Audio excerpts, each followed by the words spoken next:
The federal government has given the green light to the city's congestion pricing plan, which is to charge all drivers a fee if they enter Manhattan south of 60th Street. But some lawmakers are trying to get officials to hit the brakes. Will it work? Is the fix in? Joining us to discuss this is Republican Congressman Anthony D'Esposito of Nassau County. Nice to have you back on Good Day. Good morning. Thanks for having me. So, I mean, you're in D.C.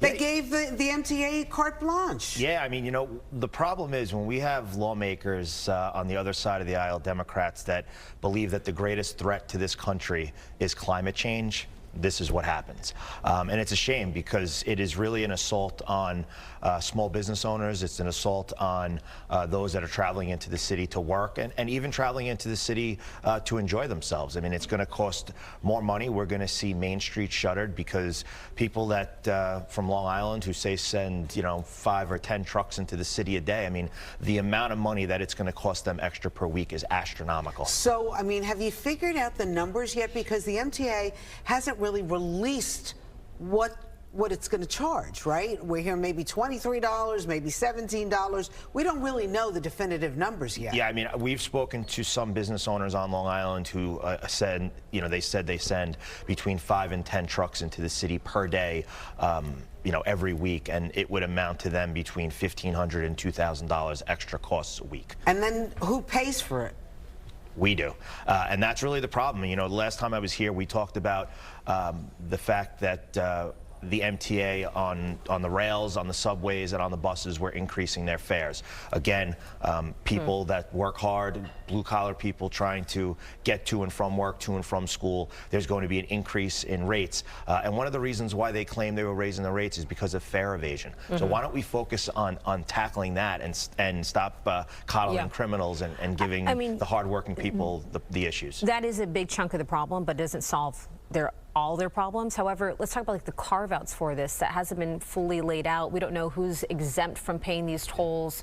What's the timeline on it? I don't think they know either. I mean, we've reached out on behalf of some constituents that are business owners because they have mentioned carve-outs, and they said, oh, we'll have guidance soon. But they said that last year as well. Right, exactly. So for people who own business, who try to run their businesses or run their households, you know, you budget. And they have no way to budget because they don't know what the future is. And that's one of the reasons why New York, you know, tops this nation in out-migration, because people are just sick of it. Let me ask you a question. What do you think the MTA and the subway service would look like if it was privatized? I would hope that it would be run way more efficient. I think that there is a lot of wasteful spending. There's wasteful spending in government, you know, in a lot of places, but specifically in that agency, we've seen it over and over again.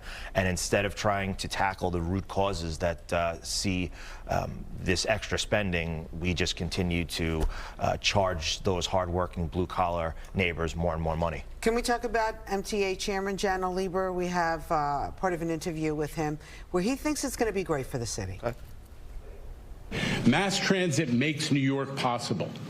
Mass transit is like air and water to New Yorkers. Talk about the air we breathe. By deciding in favor of mass transit, and not to forget, we always talk about the drivers and what they're doing and how they're being impacted. 90% of New Yorkers who come to the central business district take mass transit. Let's think about them for a minute and what it's going to do for them. What do you think, Congressman? So, I would love for the chairman to spend a few days on a train platform on Long Island with me campaigning or talking to constituents and notice that those traveling into the city are coming up the escalator on the raised Long Island Railroad with electric scooters. Why? They don't want to take mass transit because they're afraid to enter mass transit because of all the crimes being committed. I know. Bianca used mass transit yesterday, and she encountered someone left behind some fecal matter. A big one. Yeah. And it's just like, you know, we're also paying money to, you know, upgrade the bathrooms, to open that up, and you hope people will be able to use that, which I know a lot of people may be still afraid of, but they're doing it on the subway steps anyways. We're upgrading bathrooms so people could use them as a place to live, and that's sad. And the fact of the matter is, like I said, agencies like this should focus on tackling spending in places that really All right, matter. so what are you going to do? Because we do hear the governor of New Jersey, Phil Murphy, he's trying to maybe like hire some lawyers and stop it that way. What's Nassau County going to do? Yeah, so we're working in a bipartisan fashion. I mean, this is one of those things where actually Democrats and Republicans agree.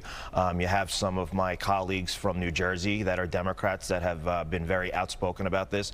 I know my two colleagues on Long Island, Andrew Garbarino and Nick LaLotta, have been outspoken as well. We're working on putting a letter together to the transportation group and to the MTA, and we're going to keep putting pressure on them to let them know that you know, this assault on hardworking blue-collar people is going to shut down businesses, is going to make life difficult. They make it sound like only the elite take the cars into New York City. Which is clearly not the truth. And we know that.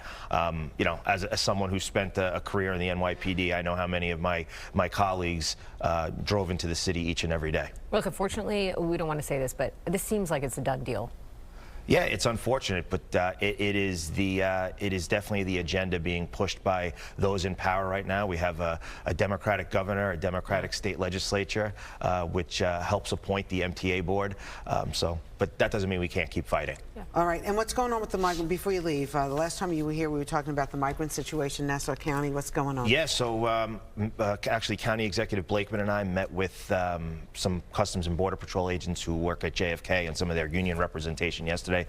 They're saying that that empty hangar that we had talked about last time I was here, that I think fit a maximum of about 600 individuals, there's now close to 1,000 or a little over 1,000 in there. So, you know, I still have yet to see it because Mayor Adams didn't allow us to take a view of it, but nonetheless, it seems like they're not really keeping on their word. So wait, maximum 600, and now you're saying that you got word there's 1,000? That's what we were told yesterday. Where are they putting everybody? I guess they're just adding more cots and more porta potties. All right, Congressman Anthony D'Esposito of Nassau County, thank you so much for being here.